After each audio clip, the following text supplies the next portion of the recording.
Depuis des millénaires, la Terre est le foyer d'innombrables religions et spiritualités. Même les fresques murales que nous pensions être de simples décorations sont en réalité des prières qui renvoient vers un monde au-delà du nôtre. Devant cette multitude de croyances, certains affirment qu'il est impossible de prouver la véracité d'une seule religion. Ils pensent que la diversité spirituelle rend illusoire l'existence d'une vérité unique. Un autre argument répandu est que si Jésus était venu aujourd'hui, nous aurions pu le photographier et filmer ses actions, bien que l'on pourrait toujours douter de l'authenticité de ces preuves. Cependant, il existe des raisons profondes qui expliquent pourquoi Jésus devait apparaître il y a 2000 ans, et non à une époque plus récente. De plus, en examinant cette pluralité religieuse, on constate que loin de s'opposer au christianisme, elle semble servir son message. Dans cette vidéo, nous allons explorer ces raisons ensemble. Restez jusqu'à la fin pour découvrir des perspectives surprenantes que vous n'avez probablement jamais envisagées. Avant de plonger dans le sujet, n'oubliez pas de vous abonner à la chaîne, de cliquer sur le bouton de j'aime et de laisser un commentaire en remerciant Dieu pour le don de la vie. N'hésitez pas non plus à partager cette vidéo avec vos proches pour leur permettre, eux aussi, de découvrir ces vérités profondes. Depuis des temps immémoriaux, bien avant l'avènement du christianisme, les religions existaient. Les anciens se questionnaient sur le sens de la vie, sur l'existence de Dieu, cherchant sincèrement la vérité. Il est donc naturel de penser qu'après des milliers d'années à méditer sur Dieu, même avant l'arrivée du christianisme, l'humanité ait atteint certaines conclusions justes. Voici donc notre première étape pour comprendre pourquoi Jésus devait venir il y a 2000 ans et pourquoi cela révèle la vérité du christianisme. Au fil des siècles, des civilisations éloignées les unes des autres ont développé des conceptions du divin qui, bien que distinctes, présentent des points de convergence frappants. L'idée d'un être supérieur, doté d'une sagesse infinie, de pouvoir et d'une volonté bienveillante, se retrouve dans les traditions de plusieurs cultures, de l'Égypte ancienne aux tribus des Amériques. Les Égyptiens, par exemple, voyaient Osiris non seulement comme un roi des dieux mais aussi comme un guide de l'au-delà, établissant un parallèle avec la notion de guide spirituel que l'on retrouve dans le christianisme. Dans les anciennes civilisations, la protection divine durant l'enfance, un signe d'un avenir extraordinaire, apparaît dans les récits de figures telles que Krishna et Bouddha. Ces récits de protection miraculeuse soulignent une conception partagée de la divinité, qui dès sa naissance est vouée à accomplir une mission élevée.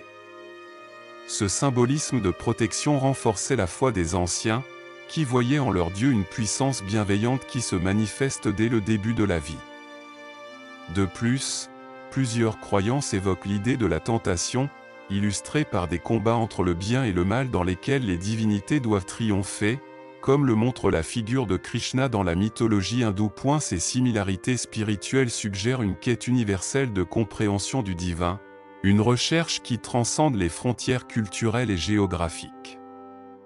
Chaque culture, à sa manière, a cherché à comprendre les mystères de l'existence, et il est frappant de voir que malgré leurs différences, elles ont souvent abouti à des visions qui se rejoignent en un certain sens. Cette universalité de la recherche spirituelle prépare le terrain pour l'apparition d'une figure divine universelle, comme nous le voyons avec la venue de Jésus-Christ dans le christianisme. En étudiant les spiritualités anciennes, on découvre des modèles récurrents dans la manière de concevoir le divin.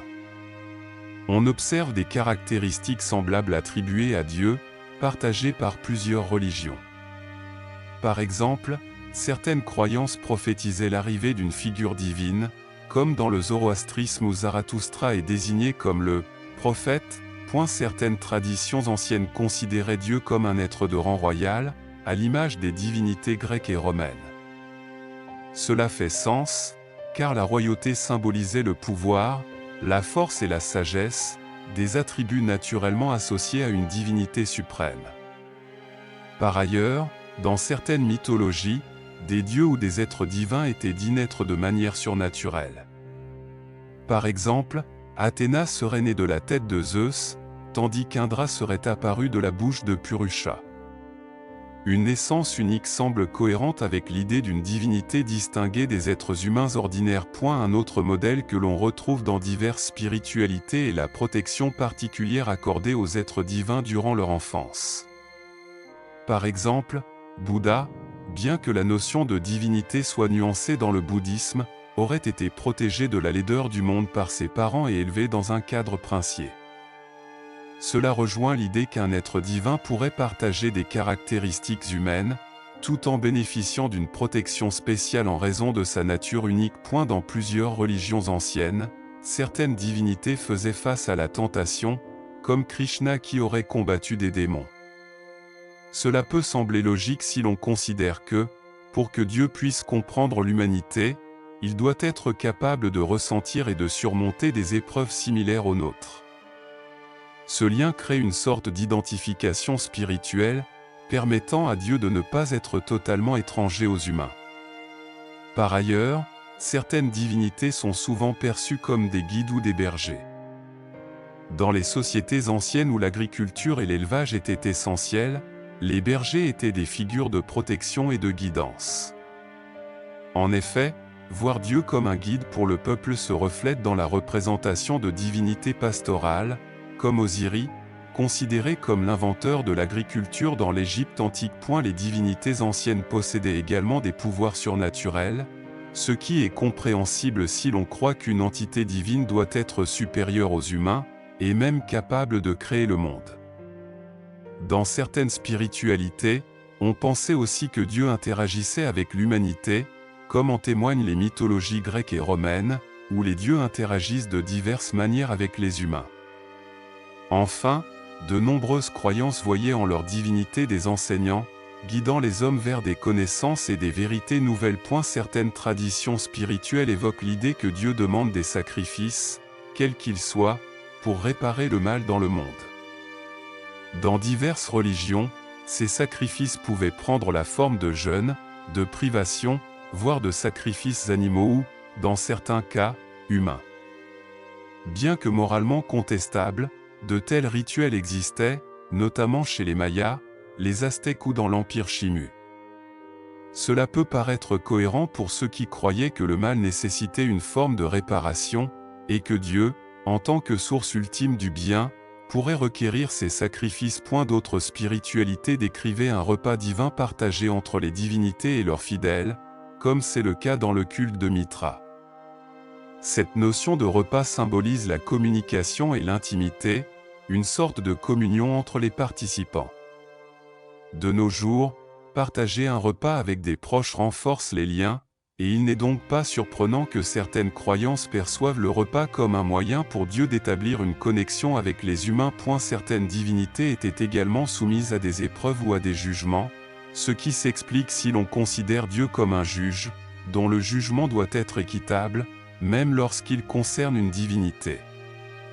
Beaucoup de divinités anciennes avaient également le pouvoir de vaincre ou d'échapper à la mort, comme Héraclès, ou posséder l'immortalité, un pouvoir lié à la maîtrise sur la vie et la mort.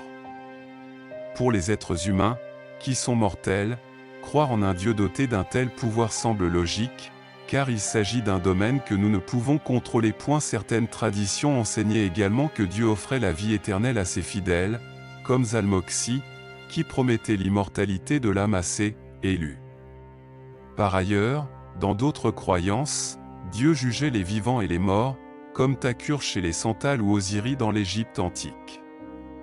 Ce jugement divin répondait aux besoins de justice, l'attente que ceux qui font le mal soient un jour tenus responsables, que ce soit de leur vivant ou après la mort. Ainsi, malgré toutes ces similitudes présentes dans les différentes spiritualités anciennes, aucune ne rassemble toutes ces caractéristiques simultanément, à l'exception d'une seule, le christianisme. Pourtant, ce n'est pas l'élément le plus intrigant. En effet, ce qui est surprenant, c'est que certaines personnes utilisent ces ressemblances entre les religions pour discréditer la foi chrétienne.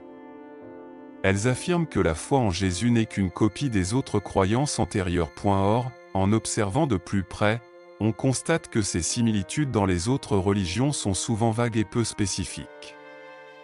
En revanche, La figure de Jésus-Christ correspond précisément à chacune des caractéristiques divines évoquées. Cela amène certains à penser que ces attributs ne sont que des inventions humaines, façonnées pour créer une image idéale de Dieu. Pourtant, en approfondissant, nous comprendrons pourquoi certaines de ces particularités ne pouvaient tout simplement pas être imaginées. Si nous traçons une frise chronologique allant de l'an 3300 à nos jours, période durant laquelle les principales divinités ont été vénérées ou les spiritualités pratiquées, nous pouvons situer Osiris entre -3300 et 250, Tammuz entre -3000 et 1750, Marduk entre -1800 et -485, et ainsi de suite. En plaçant toutes ces divinités sur une chronologie, on observe que leur adoration simultanée s'étend de l'an -350 à 250. Durant ces millénaires de croyances, l'humanité a cherché sincèrement la vérité sur Dieu, et il semble logique qu'en des milliers d'années, des vérités aient pu émerger. Il y a ainsi une période où l'ensemble des cultures partagent cette ouverture spirituelle et cette quête de la divinité. Cela nous mène à penser que, si Dieu devait répondre aux attentes de l'humanité, ce serait précisément à cette époque. C'est à cette époque charnière qu'intervient un événement d'une importance culturelle et historique majeure, l'Empire romain. Cet empire s'étendait considérablement et possédait un vaste réseau de routes et de ponts, facilitant les échanges. Il existait également un système linguistique structuré, avec des traductions entre plusieurs langues, ainsi qu'un réseau de communication relativement avancé pour l'époque, le astérisque Cursus Publicus astérisque, qui servait de service postal. Grâce à ces infrastructures, les personnes et les informations pouvaient voyager bien plus rapidement et plus facilement qu'à toute autre époque antérieure. C'est également durant cette période que se développe la astérisque Pax Romana astérisque, une paix relative qui règne de -27 à 180, sans grand conflit à grande échelle. Ce contexte unique réduisait la fenêtre d'opportunité pour un événement marquant de la part de Dieu, la resserrant autour de 200 ans, un moment où les conditions étaient idéales pour un message universel. L'Empire romain, à son apogée, offrait une structure sans précédent pour l'époque. Grâce à un réseau de routes pavées qui s'étendait sur des milliers de kilomètres, les déplacements étaient non seulement facilités, mais aussi relativement sécurisés. Ce réseau, appelé parfois le miracle des routes romaines, permettait aux informations et aux idées de voyager rapidement d'une région à une autre. Cette infrastructure a joué un rôle essentiel dans la diffusion rapide du message chrétien, facilitant le déplacement des premiers disciples et missionnaires. En parallèle, la Pax Romana, une période de paix relative qui dura près de 2 siècles, permit aux populations de se consacrer aux échanges intellectuels et spirituels. Les conflits, moins fréquents et d'ampleur réduite, laissaient place à une certaine ouverture d'esprit, propice à l'exploration de nouvelles idées religieuses et philosophiques. Ce contexte de stabilité encourageait les gens à examiner des concepts nouveaux, comme les enseignements de Jésus, qui proposaient une perspective inédite sur la vie, la mort et la divinité. Enfin, l'usage du grec et du latin comme langue de communication au sein de l'Empire facilitait les échanges entre différentes cultures et peuples. Ces langues communes servaient de pont entre les communautés, permettant à des écrits comme les évangiles de se répandre plus facilement et de toucher un public plus large. Ainsi, à travers cette conjoncture unique de stabilité, d'infrastructure et de communication, l'Empire romain offrait un cadre exceptionnel pour l'essor du christianisme. Parmi toutes les croyances existantes, une religion ressort particulièrement, celle du peuple hébreu, qui remonte à environ -1850. Comparé aux grands empires de l'époque, le peuple hébreu était modeste, vivant dans le Moyen-Orient. Ce qui les distingue des autres spiritualités est leur croyance unique. Pour eux, ni le soleil ni la lune n'étaient des divinités, mais simplement des astres, des créations avec un début et une fin. Aujourd'hui, nous savons qu'ils étaient les seuls à avoir raison sur ce point, ce qui soulève la question, d'où tenaient-ils cette connaissance inhabituelle pour leur époque? Les Hébreux croyaient en une révélation de Dieu, qui se manifestait à travers des prophètes, leur annonçant des messages divins. Selon leurs croyances, Dieu leur parlait directement et leur révélait des vérités profondes, y compris la promesse d'un envoyé, le « Messie » en hébreu, traduit par « Christ » en grec. Ce Messie était attendu pour accomplir des prophéties et apporter une transformation radicale pour l'humanité. Cette attente était particulièrement forte et marquée dans leur tradition, façonnant toute leur espérance spirituelle et culturelle. Et la croyance en un Messie était profondément ancrée dans la culture hébraïque, façonnée par des siècles de prophéties et d'attentes spirituelles. Les prophètes, figures vénérées du peuple hébreu, avaient annoncé l'arrivée d'un sauveur, un libérateur qui restaurerait l'alliance entre Dieu et l'humanité. Ces prophéties, présentes dans des textes sacrés comme le livre d'Isaïe ou les psaumes, décrivait un être exceptionnel, souvent appelé fils de David ou élu de Dieu, qui serait envoyé pour guider et racheter son peuple. Cette attente messianique s'intensifia dans les siècles précédant la venue de Jésus, en particulier avec les invasions étrangères et la domination romaine qui nourrissait un désir de libération et de justice. Les Juifs de cette époque espéraient un leader puissant qui libérerait Israël de l'oppression et instaurerait un royaume de paix. Cependant, certains interprétaient ces prophéties comme préfigurant non pas un chef militaire, mais un Messie spirituel, dont la mission serait d'ordre divin et rédempteur. Et la précision de certaines prophéties était frappante, notamment celles annonçant que le Messie naîtrait à Bethléem, serait trahi par un proche ou encore souffrirait pour le salut de son peuple. Pour les premiers chrétiens, la vie de Jésus correspondait parfaitement à ces prédictions, renforçant leur foi en lui comme étant le Messie promis. Ces correspondances, pour eux, étaient la preuve ultime que Dieu avait tenu sa promesse faite aux prophètes et qu'il avait envoyé son Fils pour accomplir le plan divin. Et si nous revenons à la frise chronologique, il est pertinent de se pencher sur ces prophéties pour mieux comprendre cette attente messianique. En effet, elle annonçait la venue du Messie avant la destruction du second temple de Jérusalem. Ce temple fut effectivement détruit en l'an 70, lors de la prise de Jérusalem par Titus, événement marquant et historique pour le peuple hébreu.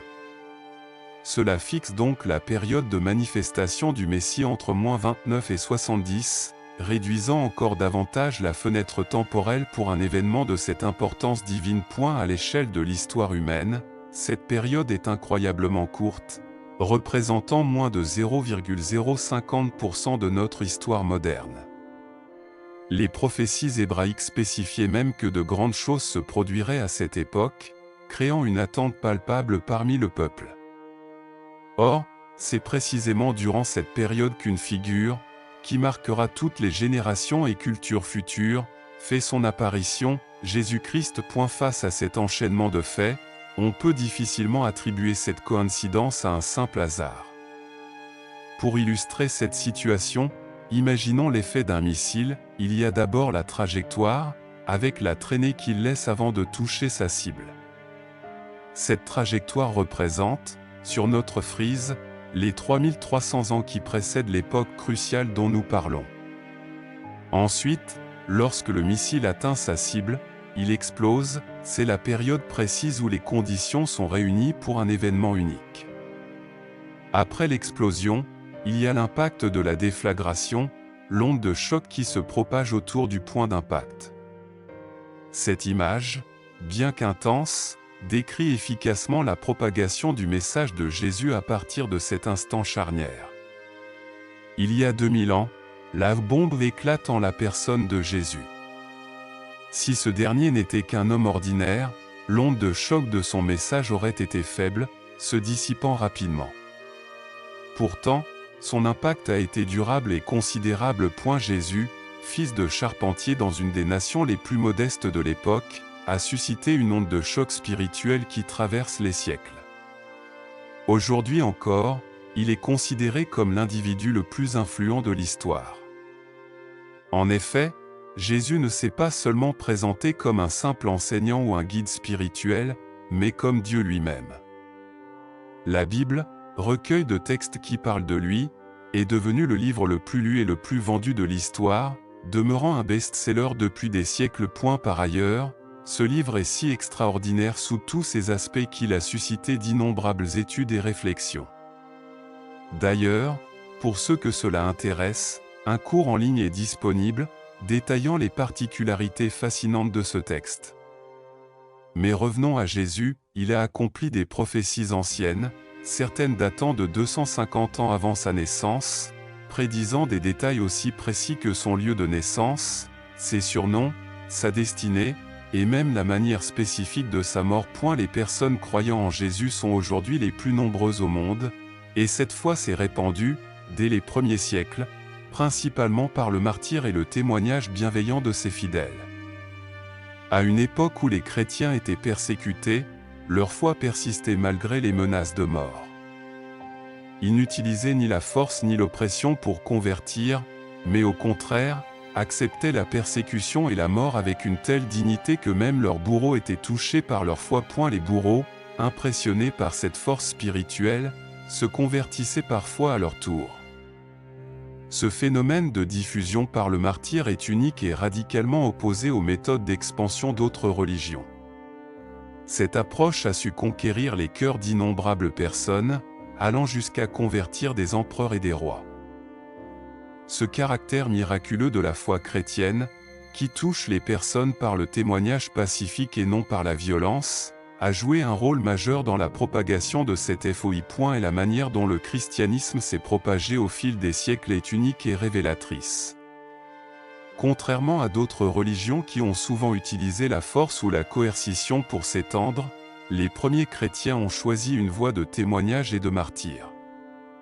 Face à la persécution, ils ont fait preuve d'une résilience remarquable, acceptant souvent la souffrance et la mort avec dignité. Ce courage devant l'adversité a captivé l'attention de leurs bourreaux et a suscité une curiosité profonde chez ceux qui les entouraient. Beaucoup étaient touchés par la foi inébranlable et la paix intérieure des chrétiens, même dans les moments les plus sombres. Cette dynamique a souvent conduit à des conversions inattendues, transformant des persécuteurs en croyants. Les récits de martyrs, qui ont fait le choix de leur foi plutôt que de céder à la pression, ont non seulement renforcé la communauté chrétienne mais ont aussi captivé l'imagination populaire. Ces histoires de bravoure et de sacrifice sont devenues des sources d'inspiration pour les générations suivantes. Les chrétiens ont partagé leurs témoignages de manière authentique, vivant leur foi dans la transparence et l'honnêteté, ce qui a contribué à la crédibilité de leur message. En somme, cette approche pacifique et authentique a permis au christianisme de toucher des cœurs et d'étendre son influence de manière organique. Au fil des siècles, cette méthode de propagation a permis à la foi de s'enraciner profondément dans les sociétés, créant des communautés unies autour de valeurs communes de compassion et de respect. Et la richesse des spiritualités anciennes offre un terreau fertile pour comprendre la naissance et l'expansion du christianisme. De nombreuses traditions spirituelles antérieures à la venue de Jésus abordaient des thèmes universels tels que l'amour, la rédemption et la quête de la vérité. Ces préceptes communs témoignent d'une aspiration humaine profonde à se connecter avec le divin, à rechercher un sens à la vie et à établir des relations significatives avec autrui. Les philosophies de sagesse, telles que le stoïcisme et le platonisme, ont également influencé la pensée chrétienne naissante. L'idée que la vertu et la connaissance sont essentielles à une vie épanouie a trouvé écho dans les enseignements de Jésus, qui prêchait un message d'amour et de service envers les autres. De même, les concepts de sacrifice et d'altruisme, présents dans de nombreuses croyances anciennes, sont réinterprétés et trouvés dans la Passion du Christ, où l'amour inconditionnel se manifeste par la souffrance pour le bien de l'humanité. Cette connexion entre les spiritualités anciennes et le christianisme révèle que, bien que le message de Jésus soit unique, il s'inscrit dans une continuité historique de la recherche spirituelle humaine. En examinant ces influences, il devient clair que le christianisme n'est pas simplement un phénomène isolé, mais plutôt une réponse à des questions universelles qui ont préoccupé l'humanité depuis des millénaires. Cette perspective enrichit notre compréhension de la foi chrétienne et souligne l'importance de reconnaître les contributions des traditions antérieures à la formation de sa doctrine. Dans notre monde moderne, la pertinence des enseignements de Jésus est plus évidente que jamais.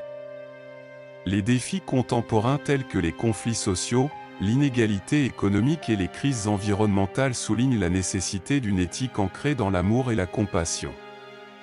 Les principes fondamentaux du christianisme, tels que l'amour du prochain, la dignité humaine et la justice sociale, offrent des réponses puissantes aux dilemmes moraux auxquels la société fait face.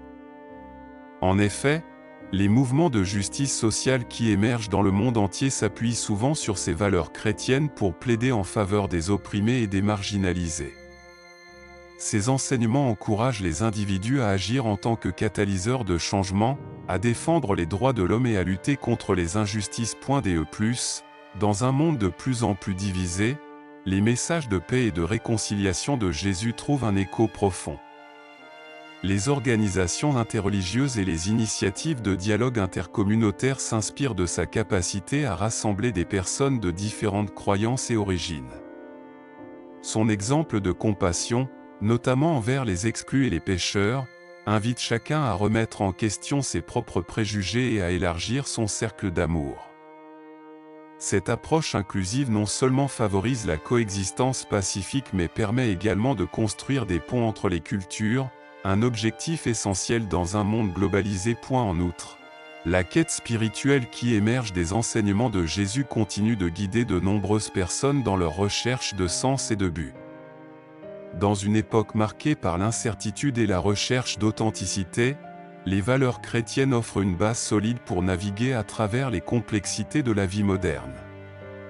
Les concepts de pardon, de rédemption et de communauté encouragent les individus à trouver des relations authentiques et à embrasser une vie de service. À travers le bénévolat et l'engagement communautaire, de nombreux chrétiens appliquent ces principes dans des actions concrètes qui améliorent la vie des autres, renforçant ainsi le tissu social de nos sociétés. Enfin, il est crucial de reconnaître que l'impact de Jésus ne se limite pas uniquement aux domaines éthiques et sociaux. Sa vie et ses enseignements continuent d'inspirer des œuvres d'art, des musiques et des littératures qui explorent les thèmes de l'amour, du sacrifice et de la recherche de vérité. Des artistes contemporains, aux écrivains et aux musiciens, trouvent dans sa vie une source d'inspiration inépuisable, permettant de transmettre son message à travers des médiums variés. Ce dynamisme témoigne de la vitalité du christianisme dans le paysage culturel actuel, prouvant que, même des siècles après sa mort, Jésus reste une figure centrale dans la conscience collective. Malgré la richesse et la profondeur des enseignements de Jésus, le christianisme fait face à des défis considérables dans le monde moderne. L'une des principales difficultés réside dans la sécularisation croissante des sociétés. Dans de nombreux pays, les institutions religieuses voient leur influence diminuer, tandis que de plus en plus de personnes s'identifient comme non religieuses ou agnostiques. Cette tendance soulève des questions sur la pertinence du christianisme dans un contexte où les valeurs spirituelles semblent souvent supplantées par des idéologies matérialistes. Pour contrer cette tendance, il est essentiel que les communautés chrétiennes s'engagent activement dans des dialogues constructifs et adaptés aux préoccupations contemporaines, mettant en avant l'importance de la foi dans la vie quotidienne et son rôle dans le bien-être individuel et collectif. Par ailleurs, le christianisme est souvent confronté à des critiques concernant son histoire, marquée par des conflits et des abus de pouvoir. Les guerres de religion, l'Inquisition et d'autres tragédies historiques alimentent une perception négative de la foi chrétienne chez certains. Pour répondre à ces critiques, les chrétiens sont appelés à reconnaître ces erreurs passées et à promouvoir une image d'un christianisme engagé dans la paix et la réconciliation. Cela implique de mettre en avant des initiatives interconfessionnelles et des projets qui visent à guérir les blessures du passé, favorisant un dialogue qui encourage la compréhension et le respect mutuel. Cependant, au milieu de ces défis, il existe également d'importantes opportunités pour le christianisme de se réinventer et d'évoluer. La mondialisation et l'interconnexion des cultures offrent une plateforme unique pour que les idées chrétiennes soient entendues et partagées à une échelle sans précédent. Les communautés chrétiennes peuvent tirer parti des technologies modernes et des réseaux sociaux pour atteindre un public plus large, partager leurs messages et établir des connexions authentiques. des groupes de jeunes chrétiens se mobilisent également pour aborder des enjeux contemporains tels que la justice sociale, le changement climatique et les droits de l'homme, prouvant que les valeurs chrétiennes peuvent avoir un impact positif et tangible dans le monde. En outre, la recherche d'une spiritualité authentique est en hausse dans de nombreuses sociétés, offrant au christianisme l'occasion de répondre à cette quête. Les gens cherchent des réponses aux questions existentielles, et le message de l'amour inconditionnel de Jésus, de la rédemption et de l'espoir résonne profondément avec ceux qui aspirent à un sens plus profond dans leur vie. En adoptant une approche inclusive et accueillante, les églises peuvent attirer ceux qui sont en quête de spiritualité, créant un espace où les questions peuvent être posées et explorées librement. En conclusion, le parcours que nous avons entrepris ensemble met en lumière la profondeur et la richesse du christianisme, tout en reconnaissant les défis qui se présentent à lui dans notre monde contemporain. À travers les âges, cette foi a été une source d'inspiration, d'amour et de rédemption, mais elle doit également faire face à des réalités changeantes qui exigent une adaptation et une réflexion constante. Les similarités entre les spiritualités anciennes et les enseignements de Jésus montrent que la quête de vérité et de sens est universelle. Cette continuité historique enrichit notre compréhension du message chrétien, qui offre des réponses pertinentes aux questions existentielles que nous nous posons aujourd'hui. Les défis auxquels le christianisme est confronté, tels que la sécularisation et les critiques de son passé, ne doivent pas être perçus uniquement comme des obstacles, mais aussi comme des opportunités de renouvellement et de dialogue. Dans un monde en constante évolution, les valeurs chrétiennes de compassion, de justice et de paix sont plus importantes que jamais. Elles peuvent guider non seulement les chrétiens, mais aussi tous ceux qui aspirent à un monde meilleur. En s'engageant dans des actions concrètes, en cultivant des relations authentiques et en partageant le message d'amour de Jésus, chaque croyant peut contribuer à l'édification d'une société plus juste et harmonieuse. Je vous encourage à réfléchir à votre propre cheminement spirituel. Que vous soyez chrétien, en quête de foi ou simplement curieux des grandes questions de l'existence, il est essentiel de prendre le temps d'explorer ces réflexions. La spiritualité est une aventure personnelle qui mérite d'être vécue pleinement. Pour résumer, l'humanité a partagé, pendant cette période particulière de stabilité, une ouverture spirituelle universelle.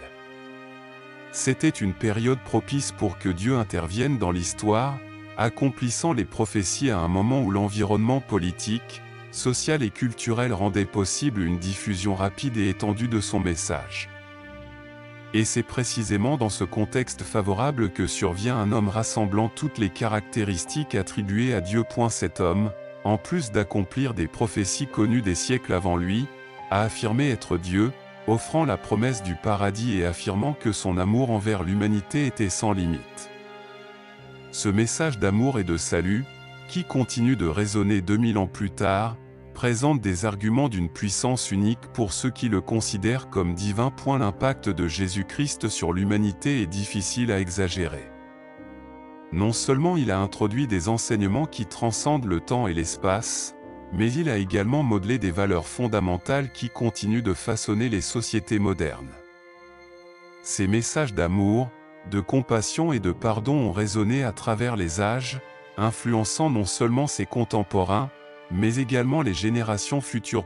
Et la notion de l'amour du prochain, enseignée par Jésus, a jeté les bases d'une éthique de l'interaction humaine qui va au-delà des frontières culturelles et religieuses. Les concepts de dignité humaine et de justice sociale, enracinés dans ces enseignements, ont inspiré des mouvements sociaux tout au long de l'histoire, des droits civiques aux luttes pour la justice économique. La figure de Jésus a été au centre de débats philosophiques et théologiques, suscitant des réflexions profondes sur la nature de la divinité, de l'humanité et de la rédemption. Les premiers chrétiens ont vu en lui non seulement un prophète, mais aussi une incarnation de Dieu lui-même, redéfinissant ainsi le concept de divinité. Ce changement de paradigme a eu un effet d'entraînement sur la manière dont les sociétés ont compris la spiritualité et le lien entre le divin et l'humain. Jésus a également influencé l'art, la littérature et la musique, devenant une source d'inspiration pour d'innombrables œuvres. des fresques médiévales aux compositions musicales de Bach et à la littérature moderne, son image et ses enseignements ont été interprétés et réinterprétés, témoignant de sa place prééminente dans l'esprit collectif. L'exploration de ses enseignements dans les œuvres de penseurs tels que saint Augustin et Thomas d'Aquin a également façonné la théologie chrétienne, établissant des fondations qui perdurent encore aujourd'hui. Ainsi, en contemplant toutes ces spiritualités et leur convergence en Jésus-Christ, il devient possible de croire que Dieu s'est véritablement révélé à l'humanité. Cette révélation divine semble avoir inspiré l'ardeur spirituelle de nombreuses civilisations, les guidant vers un moment précis, un moment où il allait répondre à leur quête de vérité. Ce moment trouve son accomplissement dans la personne de Jésus, ainsi que dans l'enseignement qu'il a laissé. On peut donc affirmer que chaque spiritualité, dans sa diversité, renferme une part de vérité. Cependant, en tant que chrétien, je trouve une fierté particulière à suivre cette foi, car elle m'apparaît comme la voie qui contient la plénitude de cette vérité divine. En continuant d'explorer et de comprendre cette foi chrétienne, en particulier le catholicisme, je découvre une connexion profonde avec les enseignements de la Bible et les croyances des premiers chrétiens. Et si cette vidéo a éveillé votre curiosité, je vous encourage à explorer davantage les autres contenus de cette chaîne.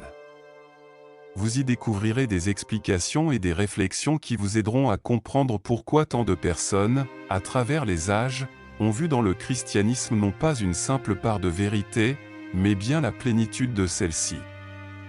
Il s'agit, en accord avec les Écritures et la foi des premiers croyants, d'une voie unique vers le salut. Et si vous avez apprécié cette vidéo, abonnez-vous dès maintenant et envisagez de devenir membre de la chaîne pour une modeste contribution qui nous aidera à poursuivre notre mission de diffusion. Amen.